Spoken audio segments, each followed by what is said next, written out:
changes to your lineup? Yeah, no. We'll see. We'll see tomorrow morning how everyone feels, and we'll make that decision then. Like DVD was working in a regular rotation with Thomas Chabot up there. Yeah, he'll play tomorrow, whether he plays with Shabby or not. I think he's comfortable with Shabby. He's played with him before, and whether he plays with him or not, we're just kind of looking at that today. But he will play tomorrow. One of the concerns, we weren't sure and kind of thought that Zub would be playing sooner, and we didn't want to put JBD in and then one game and then send him back.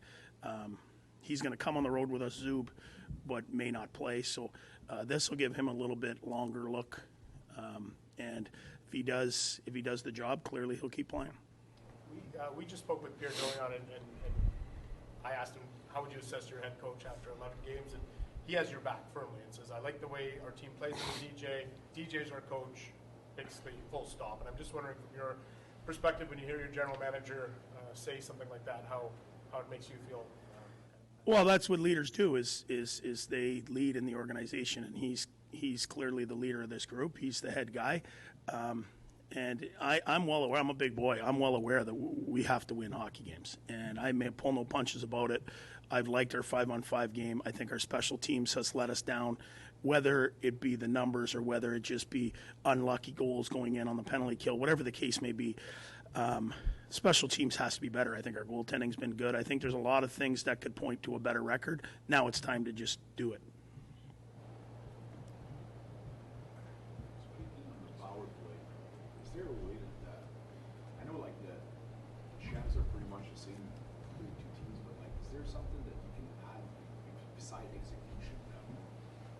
More shots, more speed.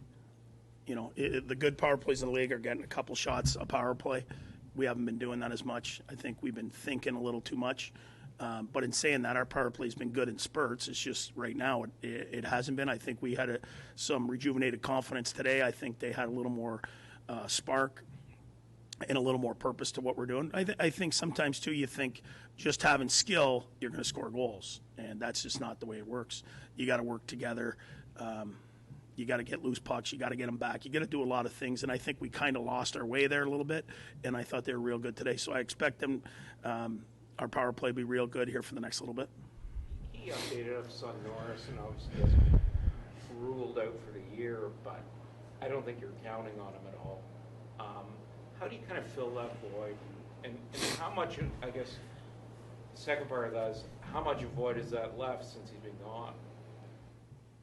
I don't want to make excuses. I've said excuses are for losers, and there's other teams that have guys out too. So, yeah, that's a void. But we're not losing, in my opinion. We're not because we're not scoring. We're scoring. We're giving up timely goals against. And obviously, would we be a better team if he's here? Yes. It forces Pinto to be right in there every night, whether he's on the first line, second line, third line, but play all kinds of important minutes. And that's great, but this is really like his first year. And clearly Norris, was our number one center coming into the year. So if you took anyone's number one center out, I don't believe there's another number one center off a team in the Eastern Conference. If you took him out, they wouldn't be as good. But in saying that, we've won games without him. And that's just the way we got to play. And there's no excuses. He's not going to be here, so we're going to move on. Following the loss, Alex DeBrincat kind of shouldered some of the weight, almost blamed himself because he feels like some of his shots could be going in. When you hear a player say that, what goes through your mind?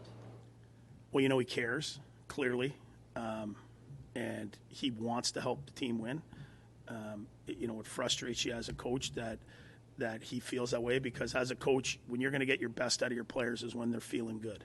And maybe he's got to get one to go in to get him feeling it a little bit. But the kid cares, and he likes it here. He wants to help his teammates, and he's going to help us. So, when you lose a game and you're frustrated right after and they ask you that question, in his head, there's 70 games left. He's going to score plenty of goals. He's shooting 6, 7, 8 shots a night, and they're just not going in right now. They're going to go in. And it's easy for me to say, hard for him to understand. as he's sitting there and the puck's not going in the net. But there's going to be a night here shortly where they all go in, and he comes out of the game as the first star, and then he's going to get rolling. He's too good of a player, and he's getting too many shots. If he wasn't getting the shots and wasn't getting the chances, then we'd have to look at it. But that's not the case. Yeah, first part of that homestand that you had, your fourth line was really effective. It felt like you could roll them out. And is it fair to say, like, have they been less effective the last couple of games? And if so, is there something you can put your finger on? They have been hemmed in way more than they have, whether it's a bounce here or a bounce there. And they were really, really good for us. They were, and maybe they haven't been as good, but they're not hurting us. They do their job to a T, and I suspect they'll score some big goal or something, here coming up. I know the way you had, and I don't know that for sure this will be how you run it tomorrow, but the way you ran kind of some of the drills, it looked like Nikita Zaitsev might be seventh D, and I'm just wondering, he's played about half the games this season, and if you could offer an assessment on the play of Zaitsev through, 6 games for him and 11 games as a team. I mean, if you watch the games very closely, you're not losing because of Zaitsev. He's not, he's doing what he does. If when I look at the goals that have gone in, at the end of games that have cost us games, he hasn't been on the ice. So, he's had a tough go here. Let's be honest. People have been on him, and obviously that's probably affected him to some degree.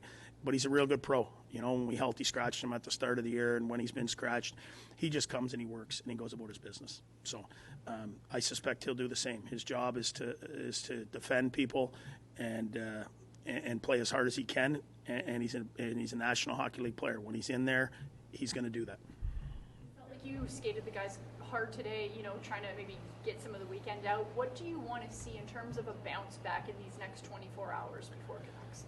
Well, the biggest, I really liked our game coming out the other night. In the first period was as tight as we've played defensively, forechecking. We didn't let them out. I think the shots were 6 or 7-0. Then we took a penalty and a fluke bounce. It hits a stick and it's in the back of the net. And it's 1-1 after we've carried the play for 8 minutes or whatever it is. And even after that, we had tons of times where we hemmed them in and give them credit. I mean, 29 block shots. They laid down in front of everything, and then scored when they had, their opportunities. But as a group in 4 lines and as D, I thought 5-on-5, we played very well. Clearly, we gave up a goal on the penalty kill, and our power play never scored, and you lose by 1. I mean, that's just the way it is. And Carter Hurt was pretty good, too. I mean, Talbot made every save he had except for the ones he didn't see. So both goalies were outstanding, and sometimes you're going to run into that. Yeah, I think to go back and Joseph more get comfortable again, and maybe it's too much to ask second line. Well, I think clearly his best games have been with those guys, and that is a group of guys that we're going to have to play against. Horvat or we have last change. Horvat has 10 goals in 12 games with JT Miller. And I think the line of Pinto, Mott, and Joseph can check those guys. And I think that's part of it is they're going to have to. If you had, the Norris at your disposal, maybe that's different, but that's not the case. And I think they've relished in the opportunity when we were playing well and scoring at home. That was the line that was really doing it, and they did it through exhibition. They've got a little more chemistry. I think it's a little less pressure on Shane, just to play. And we'll tinker with who's going to play with 12 and 19, whether it's Brass, whether it's Kostelic, whether it's Gamby. But to me, Shane's played his best with those 2 guys.